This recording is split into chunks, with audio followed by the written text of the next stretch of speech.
Hello, social media world out there. I am coming on one more time again, and this may not be the last time, but you're going to hear me talk about VGLI.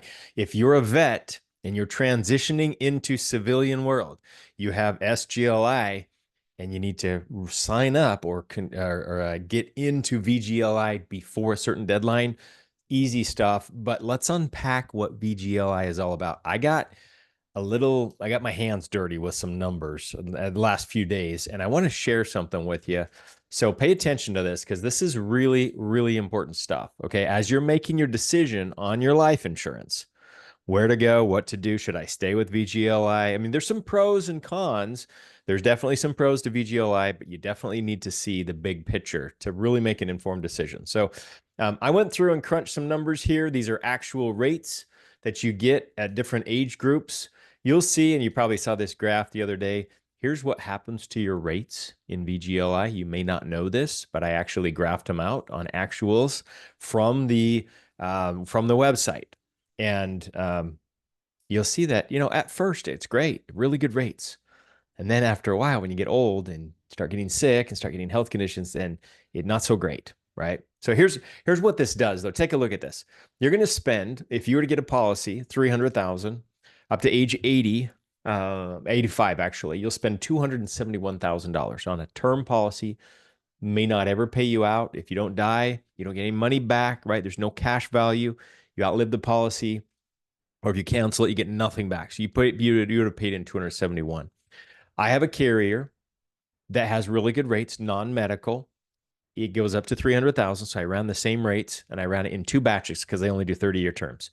So the first batch is $53 a month. You're 25 years old, right? The second batch is 55 years old all the way to 85, and it's $384 a month.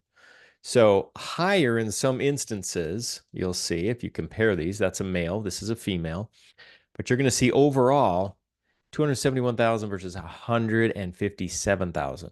That's almost half, a little bit more than half. This one's less than half if you're a female, because VGLI are unisex rates and the rest of the world goes male and female rates, and females get a better rate than males do.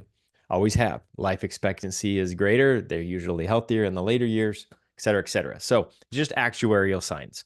So this is all good, and you saw this the other day on one of my posts, right? I broke it down. If you didn't, go back and look.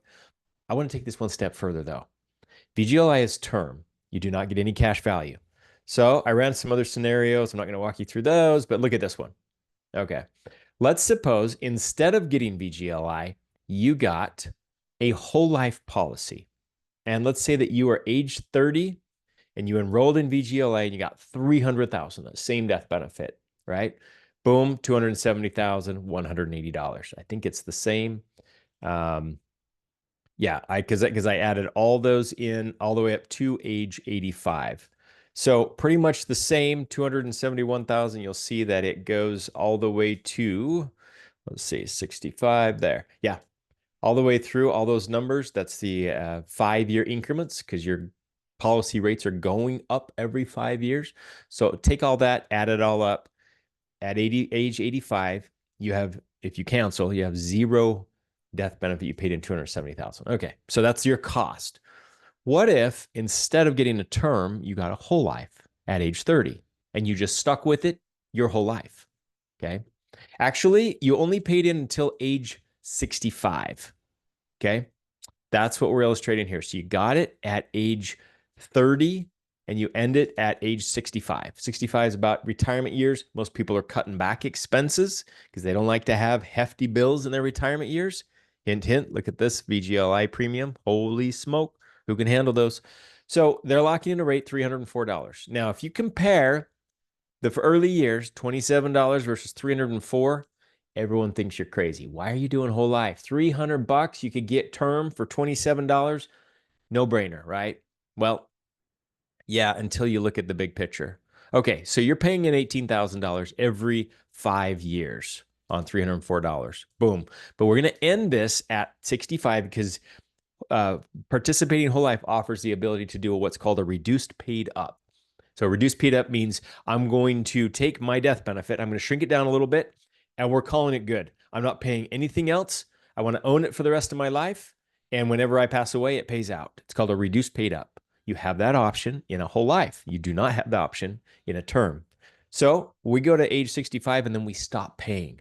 So all these years, these retirement years, we're done paying our insurance bill. Life insurance is done. Guess what? Your death benefit guaranteed 249,000 by then. Okay. So a little bit less, right? Remember, it's a little slightly reduced, paid up, but possibly up to 428. Why would it be more? Dividends. This is a participating whole life. It's like buying a mortgage. You get equity in your policy. So a female, 247 to 421,000, somewhere in between that range is what you're going to. So you potentially could have a lot more death benefit than you started, the 300,000. Okay. Again, paid up. This is a policy that's paid up. You're not paying on anymore. But not only that, you have cash value in your policy, which means a couple of things you can do with your cash value. If you decide to surrender your policy, you can get all that money back. That's the check that they'll write. There's 144,000, possibly up to 249,000 for a male, 133 to 227 for a female. So it just accrues a little bit differently depending on gender, but you'll have cash value in that policy. So if we actually subtract that out, you could do a paid up, or you could cancel out your policy, get all that money back. And if you spent, so what would happen is we take all these policy values, you can see it's 146,160. Again, that's in and of itself is a lot less than you'd pay at VGLI regular term prices. So already you're cutting your bill long term almost in half. Okay. But watch this. That's not the impressive part. If I were to subtract out that 144,000 cash value that would pay back to me if I canceled my policy, then I came out, instead of paying the cost, $270,000, my cost is $2,100. I almost got my life insurance for free. Okay. That's on the guaranteed side. You can see I did 144 to 249. Here's the 144. Here's the 249. On the 249 side, I come out ahead 102,000. So including the 270 I would have spent, opportunity cost, that's $372,000 difference. With a female, these same rates, 133 to 227. Whoops, that's a little bit off. No. Oh, you know what? 144. So I did this wrong. If I subtract out the cash value, hold on one second, 227. Yeah, 133 to 227. So on a female side, $86,508 instead of 270. Add those together, it's $350,000 difference that you would have spent on term versus whole life. Hundreds of thousands of dollars. Now, here's the key right here. Retirement years, do you see all those zeros? I'm not paying anything on my policy.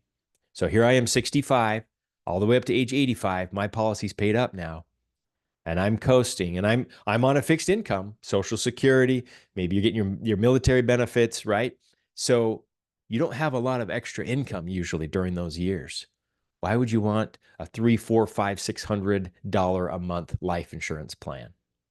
Bear the brunt of it in the early years. Yes, it's higher. If I just look at this premium versus this premium, it's a lot higher. That's like almost 10 times higher.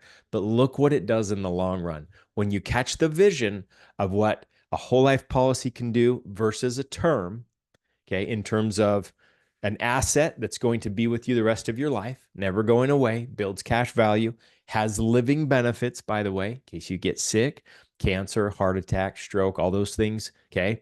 So better coverage, huge savings. And then when you factor in the cash value, it's like hundreds of thousands of dollars difference. So if I were you and I were a vet, which I'm not, and I'm grateful to every vet in this country for your service, and that's why I'm doing this.